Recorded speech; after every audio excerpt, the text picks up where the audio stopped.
Yang kedua, Allahumma anfa'ni ma 'allamtani wa 'allimni ma yanfa'uni wa zidni ilma. Ya Allah, berilah manfaat kepadaku atas apa yang Kau ajarkan kepadaku, dan ajarilah aku apa-apa yang bermanfaat bagiku, dan tambahilah aku ilmu. Yang ketiga, Allahumma zidni imana wa fiqha wa yakina wa ilma. Ya Allah, berilah aku tambahan iman, pemahaman, keyakinan, dan ilmu. Amin ya rabbal alamin.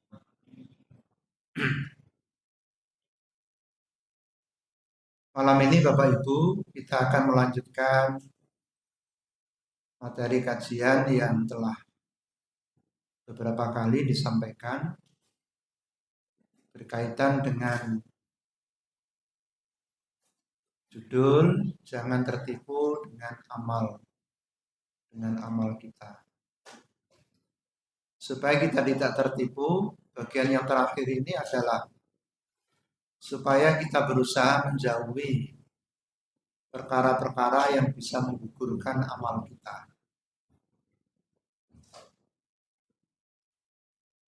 Ada 19 perkara yang harus kita jauhi. Kalau kemarin 16, ini setelah saya hitung-hitung lagi, ini ada 19. Mari kita ikuti atau kita baca firman Allah di surat Muhammad ayat 33. Oh, belum tampil.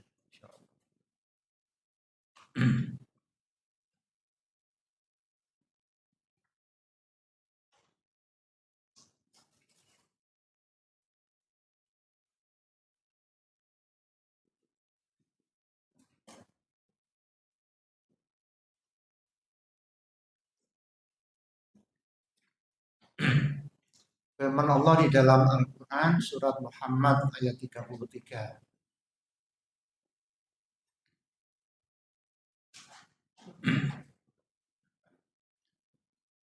A'udzu billahi minasyaitonir rajim. Bismillahirrahmanirrahim. Ya ayyuhalladzina amanu atiiullaha wa atiiur rasula wa la tubtilu a'malakum. Yang terjemahannya, ya ayyuhalladzina amanu, wahai orang-orang yang beriman, atiiullah, kalian taatlah kepada Allah, wa atiiur rasul, dan kalian taatlah kepada Rasulnya. Wala tubtilu a'malakum, dan jangan kalian membatalkan atau merusakkan pahala dari amal-amal kalian. Jadi dalam ayat ini ada dua perintah Allah. Perintah yang pertama, supaya kita ini taat pada Allah dan Rasul-Nya dengan menjalankan segala perintah-perintahnya dan menjauhi segala larangan-larangannya. Perintah yang kedua, ini yang berupa larangan. Jangan kalian membatalkan pahala dari amal-amal kalian. Jadi ada dua hal ini yang harus kita perhatikan. Satu sisi kita ini harus taat, menjalankan semua perintah Allah dan menjauhi larangannya. Tetapi juga diikuti dengan waspadaan, diikuti dengan kehati-hatian. Jangan sampai amalan yang sudah kita lakukan dari ketaatan tersebut dibatalkan sendiri oleh perbuatan kita. Jadi artinya memang ada perkara-perkara yang bisa membatalkan amal kita.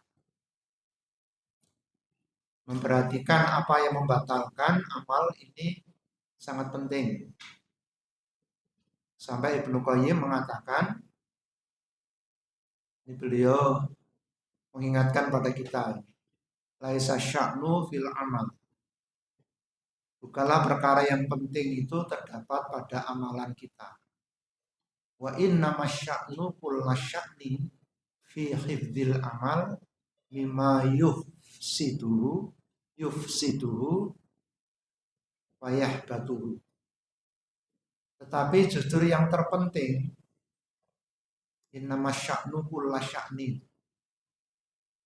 justru yang penting di atas yang penting itu menjaga amal kita dari perkara-perkara yang bisa merusak dan bisa menghapus amalan kita. Jadi Ibnu Qayyim ingin memberikan tekanan tentang pentingnya kita memperhatikan perkara-perkara yang membatalkan amal kita. Jadi jangan disimpulkan kalau beramal itu tidak penting, bukan begitu maksudnya. Beliau ingin menekankan beramal itu ya penting, tetapi ada yang tidak kalah pentingnya. Bahkan kata beliau, ini malah lebih penting lagi, menjaga amal dari perkara-perkara yang bisa merusak dan bisa membatalkan amal kita. Ya, artinya kita jangan sampai lengah. Satu sisi kita sudah banyak beramal, tapi jangan lengah. Itu yang saya istilahkan kemarin, jangan kita tertipu. Kalau sampai lengah, justru amal yang kita lakukan itu nanti bisa rusak, bisa batal. Ini sebagai pengantar untuk memberikan pemahaman betapa pentingnya kita ini memperhatikan perkara-perkara yang bisa membatalkan amal kita. Bapak sekalian, dalam istilah para ulama, perkara yang membatalkan amal itu disebut dengan nawaqidul amal, penggugur amal, atau juga disebut mufsidatul amal. Yang sering itu saya baca itu nawaqid, ya. Nawaqid itu perusak, penggugur, itu pembatal. Nah, pembatal amal itu ada dua klasifikasi. Ada pembatal yang sifatnya menyeluruh atau kuliah namanya. Jadi kalau perkara ini dilakukan, seluruh amalnya batal. Yang paling bahaya ini. Tidak tersisa sedikit pun. Ini ada 3, kufur, termasuk nifak, lalu murtad dan syirik. Ini pembatal amal yang sifatnya kuliah, menyeluruh. Begitu orang kufur, terang-terangan atau sembunyi-sembunyi, itu nifak namanya. Pada dasarnya kufur dan nifak itu sama. Cuma kalau kufur itu berani terang-terangan, kalau nifak itu sembunyi-sembunyi. Lahiriahnya mengatakan beriman, tapi hatinya itu kufur. Lalu murtad, ini juga sama. Tapi bedanya kalau murtad itu pernah Islam orang. Jadi orang kufur itu ada 2 Bapak Ibu. Kufur yang asli pakai shot, ya. Dan ada orang kufur mantan orang Islam. Nah, itu namanya murtad. Nanti sama, sama-sama sama-sama menggugurkan semua amal kebaikan yang pernah dilakukan. Karena dia itu murtad. Ini sudah saya sampaikan mengenai ini dalilnya ya, tidak perlu saya bacakan ini. Lalu mengenai definisi kufur ini kemarin sudah saya sampaikan ini, mengingkari bagian ajaran Islam di mana tanpa bagian itu keislaman seorang batal atau tidak sempurna. Ada yang mengatakan kufur itu mengingkari apa-apa yang harus diimani. Ini gampang. Perkara yang harus diimani kok orang mengingkari, nah itu kufur. Meliputi apa saja. Bahkan salah satu saja dari ayat Quran kalau diingkari itu sudah cukup menjadikan orang itu kafir. Satu aja, satu ayat saja. Tidak perlu semua ayat diingkari. Atau salah satu bagian ajaran Islam satu saja. Misalnya mengingkari sholat misalnya. Itu sudah cukup menyebabkan orang itu kufur. Kalau dia orang Islam ya murtad berarti orang. Ya. Atau mengingkari larangan yang sudah pasti. Misalnya larangan riba. Atau larangan berzina. Orang itu mengingkari. Maka cukup dia menjadi kafir. Karena larangan riba, larangan berzina itu pasti. Kalau orang itu mengingkari berarti dia sudah jatuh kepada murtad. Maka kita harus hati-hati mengenai masalah kufur ini. Nah tentu ini ada pembahasan tersendiri Bapak Ibu.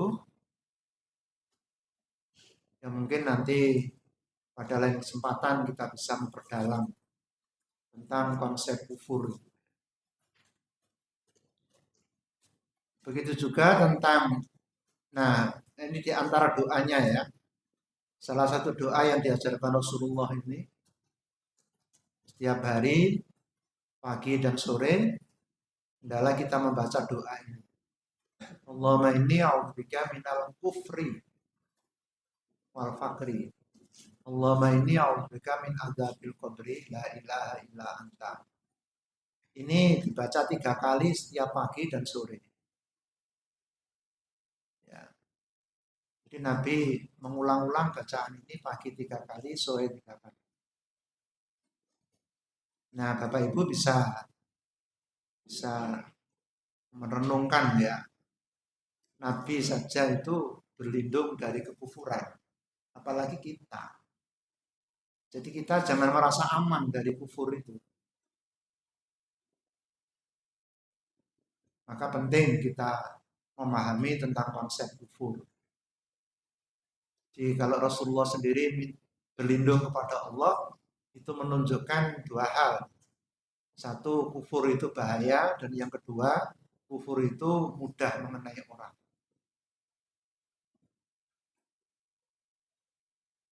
Ini diantara bahayanya yang tadi menggugurkan semua amal kebaikan yang pernah kita lakukan.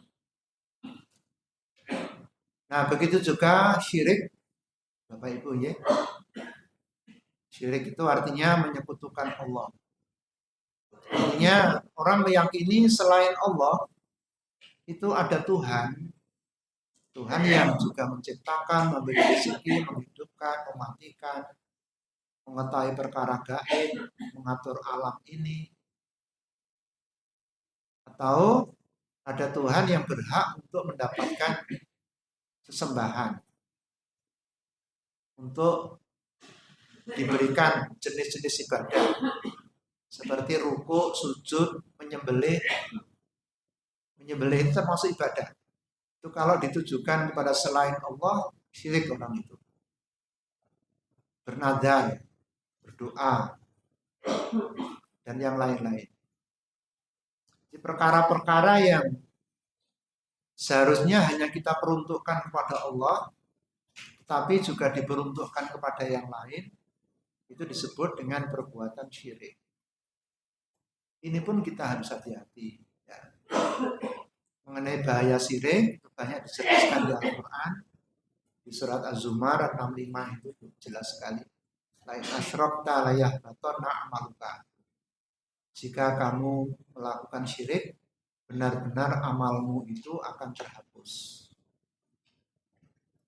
Ini seluruhnya ya. Seluruh amal kebaikan seseorang menjadi terhapus ketika dia itu melakukan perbuatan syirik. Ini termasuk syirik besar ya.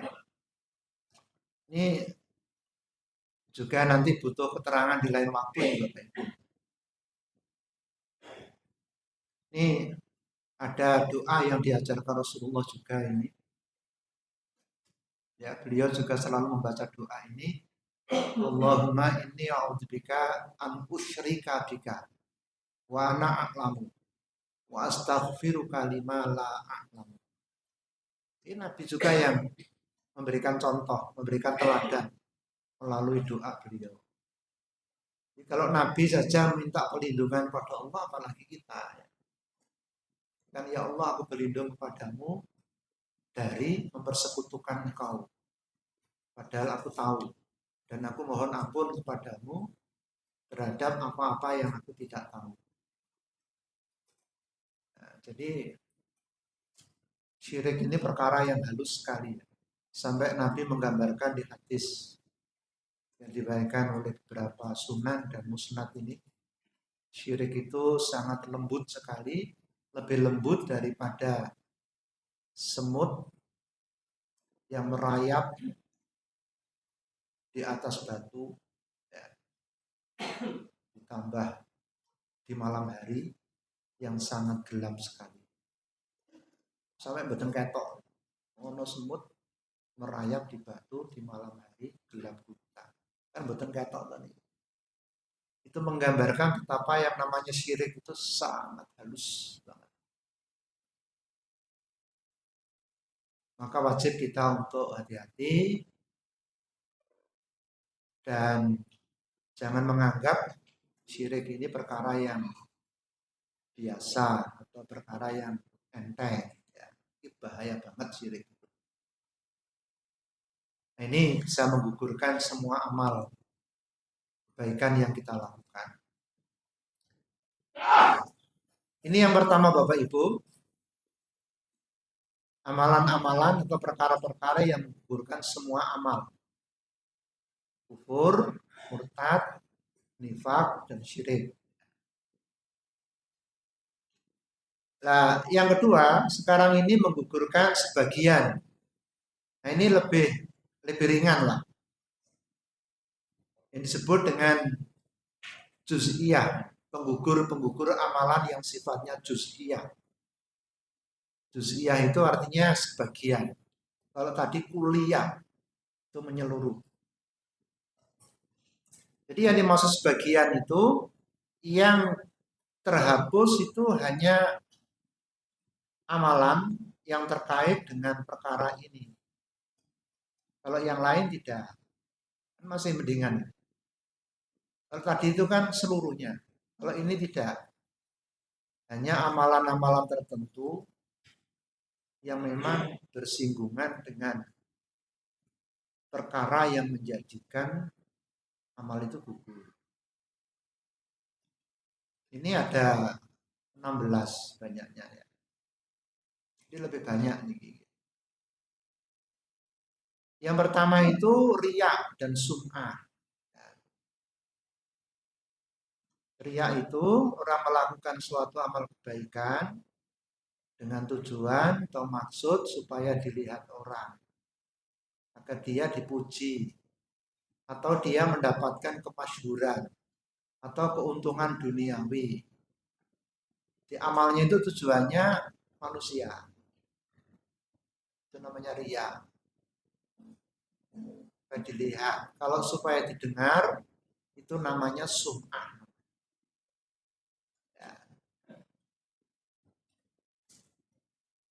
Nah, kalau riya itu dilihat, berarti perilaku, sholat misalnya.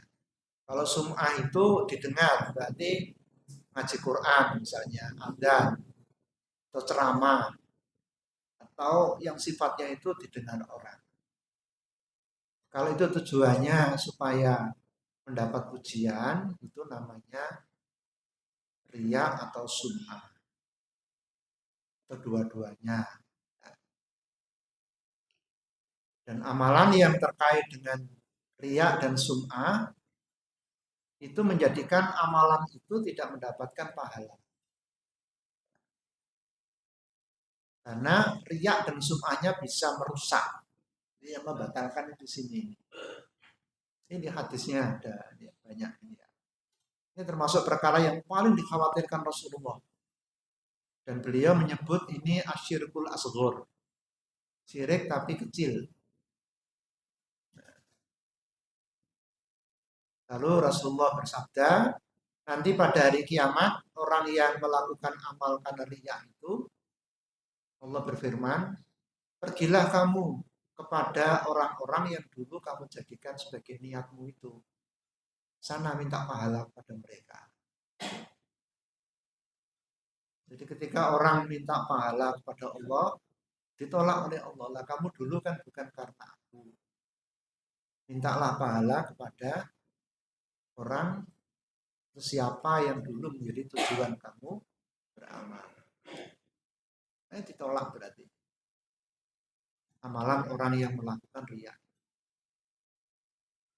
Dalam hadis Ahmad, ini Rasulullah memberikan contoh seperti orang yang sholat. Ya. Yakumur rajul fayusalli. Ada orang itu melakukan sholat. Fayuzayyinu sholatahu. Lalu dia berusaha untuk menghiasi, memperbaiki sholatnya. Ngapi-ngapi sholatnya. 5 yaro min nadori rasulin ilahi. Karena orang sholat itu tahu ada orang melihat. Jadi kalau sholat sendiri, lah.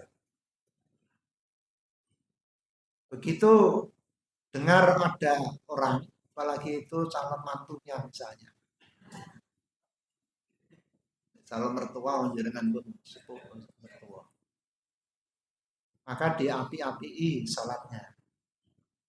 Nah ini salah satu contoh dari perbuatan riya, sehingga menyebabkan sholatnya itu tidak ada pahala, ya, karena rusak. Kan awalnya ikhlas Pak, nah, terus berubah menjadi riya. Gitu. Makanya kalau terjadi begitu segera disadari dan istighfar. Mungkin saja Pak, namanya setan itu bisa jadi di tengah-tengah kita beramal itu setan membisiki supaya ada niat-niat selain untuk mencari ridho Allah. Bisa jadi. Maka segera kita istighfar, mohon ampun, dan kembali diluruskan niatnya itu karena Allah. Ini contoh kasus. Nanti di hari akhir dari kiamat ada 3 orang yang beramal, ketika minta pahala ditolak oleh Allah. Karena niatnya bukan karena Allah. Yang pertama itu orang yang mati syahid. Mati syahid ini Pak. Ya, perang melawan orang kafir. Ketika minta pahala oleh Allah ditolak. Karena kamu dulu niatnya bukan karena aku, tapi supaya kamu diakui sebagai pahlawan. Nah, jadi berjuangnya itu ingin mendapatkan gelar pahlawan. Dan kamu sudah dapat gelar itu. Lalu dia dilemparkan ke dalam neraka. Yang kedua, orang yang belajar ilmu, mengajarkan ilmu, dan membaca Quran. Kita ini Pak. Ya, panjenengan saya ya, sedang belajar mengajarkan dan membaca Quran. Jika minta pahala nanti oleh Allah ditolak. Ini bukan kita ya, mudah-mudahan kita tidak. Karena apa? Niatnya dulu kamu belajar itu supaya kamu dikatakan orang alim, bentuk gelar. Kamu baca Quran supaya diakui sebagai seorang qori. Dan kamu sudah mendapatkan semuanya itu. Lalu orang ini dilemparkan ke dalam neraka. Yang ketiga itu orang yang banyak mengeluarkan harta untuk infak, untuk sedekah, untuk kepentingan kebaikan. Ketika minta pahala ditolak oleh Allah karena niatnya ketika memberikan sedekah itu apa? Supaya dikatakan liyukol jawad, ya, supaya dikatakan orang yang dermawan, maka nggak dapat pahala. Ini orang ini dilemparkan ke dalam neraka. Nah ini Bapak Ibu sekalian, bahayanya kalau amal itu dicampuri oleh riya. Ya. Nah, tinggal persoalan berikutnya apakah di neraka itu selama-lamanya apa tidak. Kalau dia masih punya amal yang lain, tidak Pak. Ya. Nanti ada syafaat juga nanti. Ya. Dan mungkin dia amalan lain masih banyak. Ya. Sehingga amalan yang lain itu bisa menolong. Ya. Kalau yang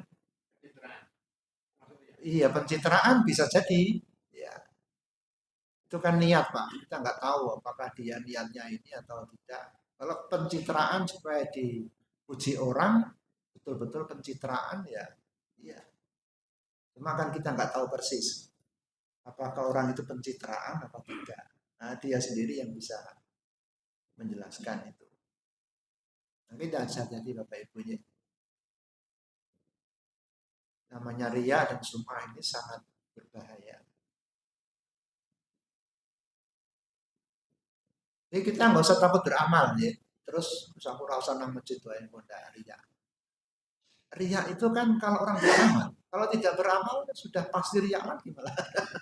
Malah rugi malahan itu. Dia riaknya riak dengan tidak beramal. Itu malah rugi lagi. Jadi kita jangan khawatir, jangan takut beramal. Ya. Jadi beramal saja. Kalau nanti di tengah-tengah itu ada godaan-godaan ria, istighfar saja kita. Nah, kita mohon ampun kepada Allah. Ya, karena namanya setan tadi itu selalu menggoda, mengganggu, apalagi amalan-amalan yang sifatnya sosial, Pak. Ya, itu godaan riaknya tinggi banget. Amalan-amalan yang kelihatan orang, amalan-amalan yang ada sambutan, yang ada penghargaan itu rawan. Tidak mesti riak, tapi rawan. Rawan munculnya riak. Kayak mubalek ini rawan sekali kena riak. Muadzin, baca Quran, aktivis, ketua PRM, pokoknya aktivis-aktivis itu rawan banget Pak. Rawan ya, jadi harus hati-hati. Makanya kita harus terus mengawal dan menjaga hati dan niat kita. Kalau ada muncul-muncul ya segera kita istighfar dan kita mendengarkan nasihat-nasihat seperti ini. Ya. Dengan sering mendengarkan ini kan lalu kita menjadi ingat supaya kita tidak ada riak di dalam hati kita atau sum'ah tadi.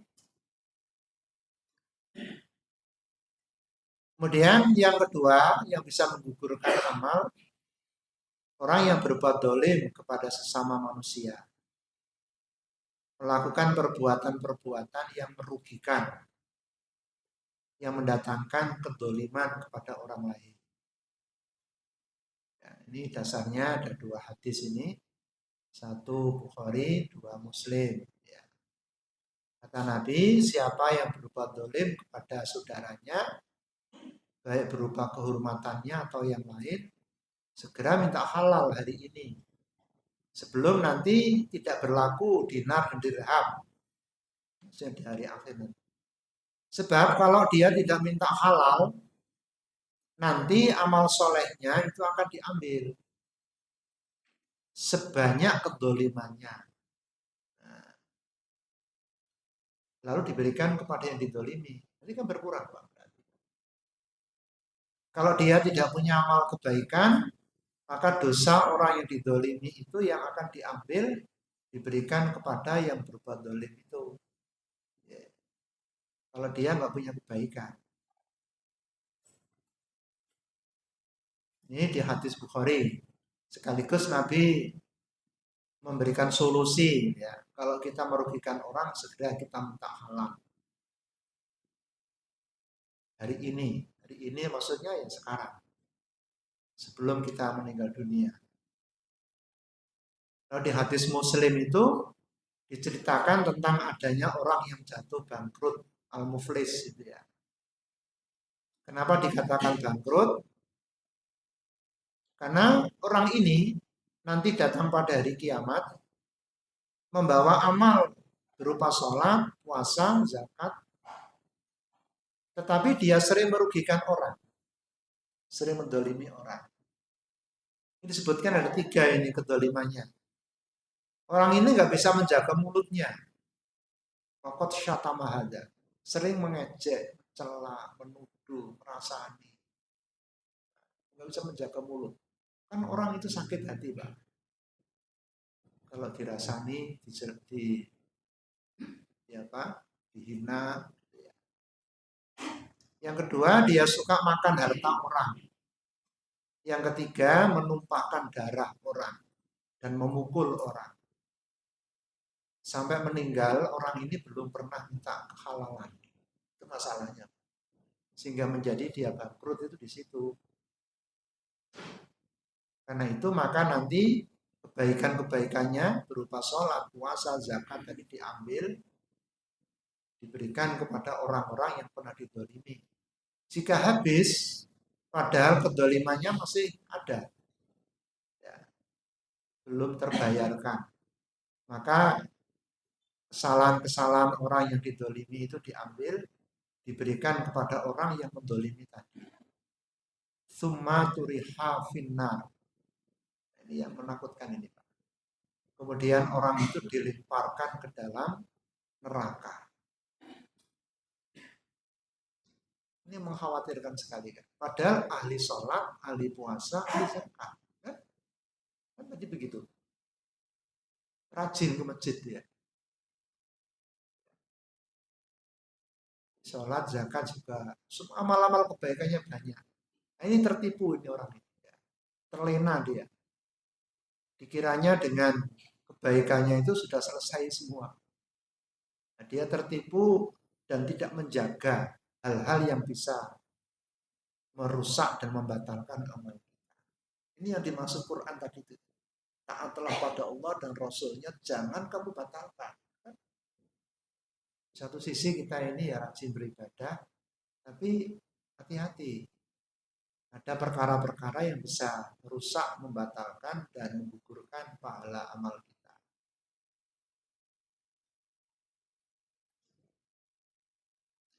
Nah ini Bapak Ibu sekalian ya, mari kita berusaha lah untuk menjaga ucapan kita, pembicaraan. Kalau sekarang ya WA kita ini. Jangan ada sampai menyakiti orang. Ya. Karena sekarang ucapan itu tidak hanya dalam bentuk ucapan, tapi juga dalam bentuk tulisan-tulisan, Pak. Iya. Kalau kirim WA jangan sampai merasani orang jangan. Nanti membuat amal kita bisa berkurang karena tulisan-tulisan kita. Ya. Setuju Mbak Tani? Nanti diingatkan ya, saling mengingatkan kalau ada yang WA-nya kok isinya ngelek-ngelek atau udah diingatkan janganlah gitu ya. Sing api-api baik. Ini penting untuk kita jaga, begitu juga makanan kita, ini perut berarti ya. Jangan sampai ada sesuatu yang kita makan, kita konsumsi, ini berasal dari yang haram. Itu nanti bisa juga membatalkan amal kita, merusak amal kita. Juga tindakan kita kepada orang lain.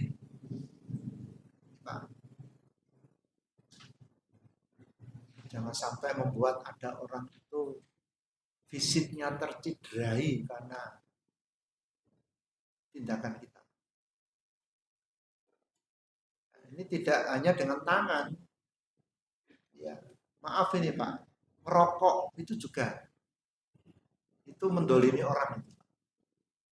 Ya, tapi insya Allah jenengan betul sih merokok nih. Karena asap yang dikeluarkan itu membuat orang itu kena. Bahkan rokok pasif itu lebih bahaya. Ini kan rokok pasif. Sing dosa sapa? Ya sing rokok. Dure mana ya sing pabrike yo. Sing iklan wis kabeh kena. Minimal kita yang rokok lah. Jadi kalau jenengan belum bisa berhenti dari rokok, usahakan rokok itu dihisap sendiri.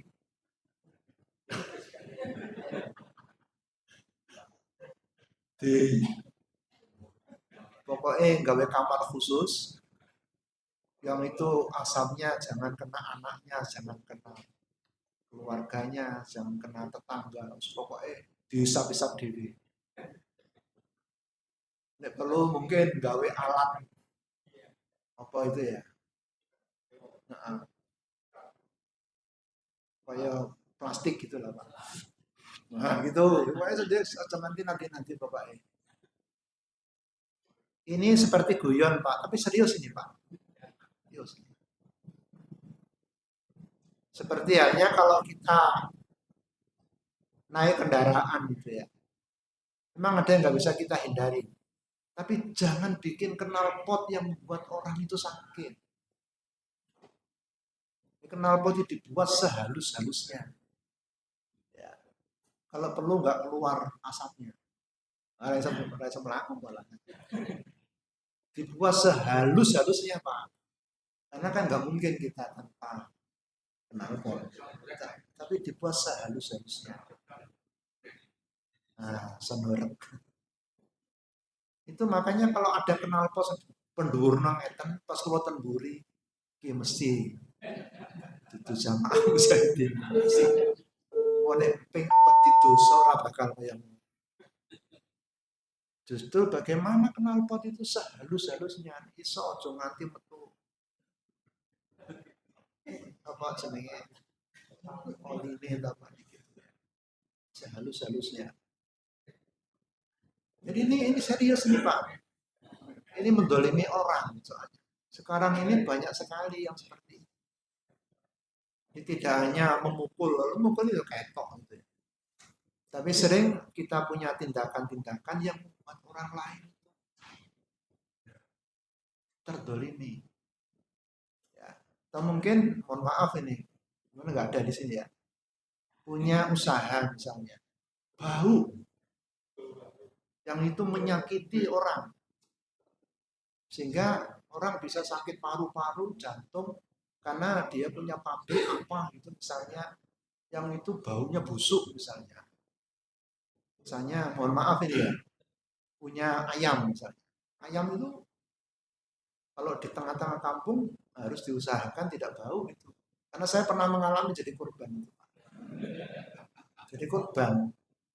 Saya usahakan, saya laporkan ke kecamatan kemana. Akhirnya dia usaha bagaimana nggak bau. Nah, bagus. Tapi itu kalau anu kan sakit saya. Paru-paru saya bisa kena itu. Mungkin dia nggak sadar itu. Itu termasuk mendolimi orang. Mendolimi fisik kan. Tuh. Atau misalnya kalau di kampung itu seleb itu Pak ya. Seleb kalau di tengah kampung wah, itu sangat merugikan. Tahu seleb Pak ya? Iya. Ya, gilingan padi. Makanya aturannya pemerintah kan nggak boleh di tengah kampung. Walaupun toh harus ada tobong. Ya. Nah, jadi pemerintah sebenarnya sudah mengarah itu. Jangan sampai ada warga itu terganggu kalau ada orang itu punya usaha. Nah, kebetulan saya kan tinggal di lingkungan pabrik gula, Pak. Baunya Masya Allah. Itu harus mikir itu yang punya itu. Segera memindahkan. atau dibuat bagaimana supaya orang tidak terganggu dengan obongnya. Karena jarak dengan saya kan jauh Pak, sering bau juga itu. Kalau saya pengajian ke Kasongan itu Masya Allah, mobil saya tutup rapat-rapat itu aja masih bau. Nah ini yang kasihan, ini yang punya. Nanti di akhirat tanggung jawab banyak itu. Karena termasuk mendolimi ini tadi. Nah ini Bapak Ibu ya, agak sedikit ini saya uraikan ya. Meskipun juga hadisnya tidak saya baca secara tekstual. Tapi inilah perkara-perkara yang bisa mendatangkan kerugian. Karena amal-amal kebaikan seseorang nanti bisa dikurangi. Ya, bahkan bisa menjadi bangkrut. Ini karena terlalu banyak amalan yang dilakukan. Maka solusinya ya tadi, faliyatahalal. Segera kita minta halal pada orang yang pernah kita rugikan. Ya, di bapak-bapak yang sewu ini, bagi yang pernah ngerokok ini, segera minta maaf Pak pada kita. Setelah itu terus berhenti Pak. Ya, wis aku njuk ngapura lah. Sampeyan ya kan loro gara-gara aku tak obati wis. Aku wedi tenan aku wis ngrungokke pengajian kapok aku. Niki nek wonten lho Pak. Tapi saya lihat ini enggak ada ini yang aman kok kayaknya. Ini tendalam ulang mboten ngerti.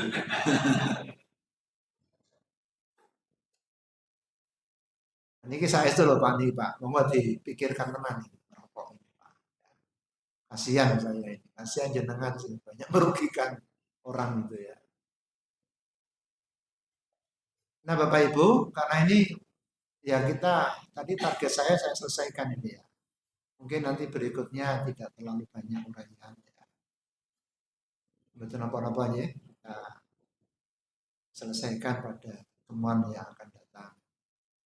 Masih ada lagi beberapa perkara yang harus kita waspadai yang nanti bisa merusak, menggugurkan, membatalkan amal-amal kebaikan yang telah kita lakukan. Bon, cuma termin ya. Cukup aja sampai bisa. Saya kira nggak ada pertanyaan, sudah jelas ya. Tinggal kita amalkan saja. Mari kita akhiri dengan doa. Subhanallah wa bihamdika asyhadu an la ilaha illa anta astaghfiruka wa atubu ilaik. Alhamdulillah. Assalamualaikum warahmatullahi wabarakatuh.